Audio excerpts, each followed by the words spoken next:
खबर शामिल करते हैं कराची से। हमारे नुमाइंदे शाहजेब अंसारी केस रिपोर्ट के मुताबिक डंपर माफिया के खिलाफ खड़े रहें और खड़े रहेंगे। वो जिल नहीं है जो मैदान छोड़कर भाग जाते हैं, हक के साथ खड़े हैं और खड़े रहेंगे। Faizan Qureshi vice chairman UC2 क्या कह रहे हैं, आइए जानते हैं। मैं फैज़ान कुरैशी UC2 गुलशन सईद का वाइस चेयरमैन। ये 23 दिसंबर को हम डंपर यहाँ पर लेकर आए थे और जब हम डंपर लेकर आ रहे थे तो उन्होंने कहा था हम 2 दिन में छुड़वा लेंगे। अल्हम्दुलिल्लाह आज 4 जनवरी हो गई है। हमारा बहुत वाज़ेह मौक़िफ़ था SHO साहब से कि इनके खिलाफ सख्त से सख्त कार्रवाई होनी चाहिए। अल्हम्दुलिल्लाह वो कार्रवाई हो रही है। दूसरा मुतालबा हमारा ये था कि जो हमारे गाड़ी वाला पड़ता जो मुतासिर हुआ था उसकी पूरी गाड़ी टूट गई थी, उसको कंपलसेट होना चाहिए।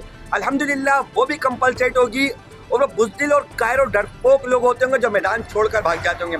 इस वक्त हम इनके हलक में अटके हुए और हमारा बहुत सीधा सा मुतालबा है कि जो भी आपने उसका नुकसान करा उसको कंपलसेट करो आप।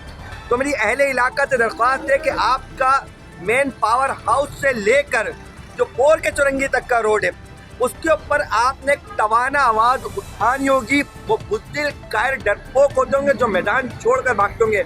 और हमें तो हमारे अमीर हाफिज नईमुर रहमान ने कहा था कि हमारा मुकाबला माफिया थे, हमारा मुकाबला वाकई डंपर माफिया थे और मैदान अमल में साबित कदमी के साथ इस्तिकामत के साथ खड़े हुए।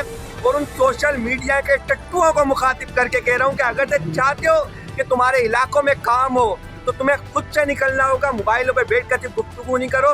फैज़ान कुरैशी यहाँ पर खड़ा हुआ है और लड़ रहा है इनके साथ मिलकर। और इस वक्त इनका सबसे बड़ा विटनेस और सबसे बड़ा बाजू है जो मुतासिर जुबैर साहब है उनका। तो यहाँ पर मैं खुद इस तमाम के तमाम चीज़ों में डायरेक्टली इन्वॉल्व हुआ हूँ अपने लोगों के लिए। तो मैं आप तमाम लोगों को दावत देता हूँ अपने इलाकों के को बचाने के लिए, इस माफिया से मुकाबला करने के लिए हमारा रस्से बाजू बने। जज़ाकल्लाह।